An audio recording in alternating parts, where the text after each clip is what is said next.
میرے آقا اعلیٰ حضرت رحمۃ اللہ علیہ کی خدمت میں کوئی صاحب کچھ شیرینی لائے تھے کہ غوث پاک کی نیاز فاتحہ پڑھ دیں. فاتحہ پڑھ دیا اور پھر فرمایا کہ اس کو اب بانٹ دو. نیاز بٹ رہی تھی کہ آپ ایک دم سے اوپر کہیں تشریف فرما دیں اونچی جگہ، تو ایک دم نیچے آ گئے اتر کے اور اکڑوں بیٹھ گئے. اکڑوں بیٹھنا اس کو بولتے ہیں جو گھٹنے کھڑے کر کے زمین پر بیٹھ گئے اور زبان کی نوک سے کچھ اٹھانے کی کوشش کرنے لگے. پھر آپ اپنی جگہ تشریف لے آئے اور فرمایا کہ بانٹنے والے کی بے خیالی میں ایک نیاز غوث پاک کا ذرہ جو تھا وہ زمین پر آ گیا تھا، تو میں اس کو نوک کے زبان سے اٹھا رہا تھا.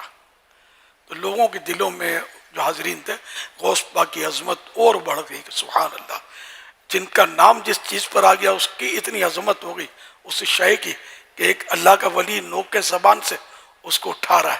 اس غوث پاک کی کیا شان ہوگی. تو غوث پاک کے بھی آقا پیارے پیارے مصطفیٰ صلی اللہ علیہ وسلم کی نیاز کا پھر کتنا احترام ہوگا. اور آج یہ نیاز کرنے والے جو ہیں یہ یوں پھینک رہے ہوتے ہیں اوپر سے، یوں لٹا رہے ہوتے ہیں، وہ نیچے آ رہا ہے اور پاؤں میں گر رہا ہے اور کچل رہا ہے. توبہ توبہ توبہ استغفر اللہ. اتنی نیاز کی بے حرمتی اور وہ ضائع ہو رہا ہوتا ہے.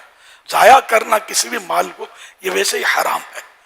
تو اب نیاز کا اور سرکار کی نیاز کا تو احترام زیادہ ہونا چاہیے.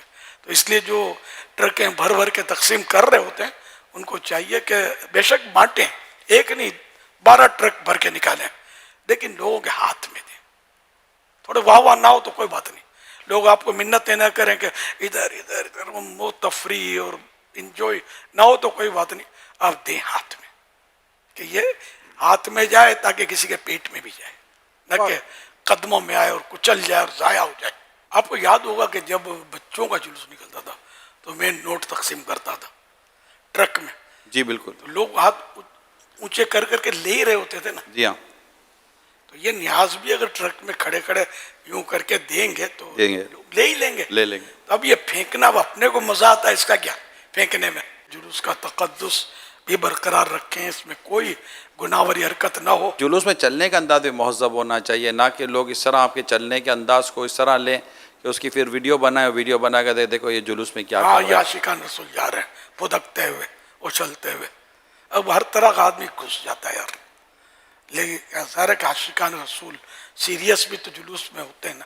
لیکن عموماً اسی کو پوائنٹ آؤٹ کرو، ہمیں چاہیے کہ ہم جلوس میں اپنا انداز اتنا مہذب اور اتنا شاندار رکھیں کہ مدینہ مدینہ ہو جائے. کسی کو موقع نہ ملے. درست فرمایا. اپنی آخرت کی فکر کرو. یہ تو اللہ کے پیارے نبی صلی اللہ علیہ وسلم کی یاد میں جلوس نکالا ہوا. مسجد میں جوتا چور نہیں گھس جاتے یار، تو جوتا چور کو لے کر ڈنکے بجاتے رہو کہ یہ مسجد میں ایسے لوگ ہوتے ہیں، مسجد والے ایسے ہوتے ہیں. ارے بھائی مسجد والا نہیں تھا، گھس گیا جیسے آپ گھس گئے.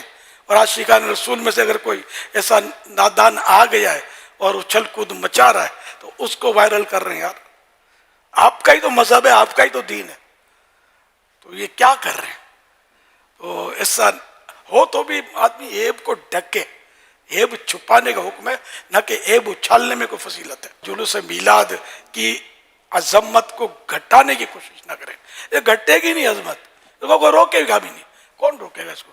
یہ تو نکلتا چلا جائے گا جلوس انشاءاللہ. تو بڑا ہم تو یہی مطلب وہ ہوتا ہے اس نے ہر سال بڑھتا ہی ہے جلوس.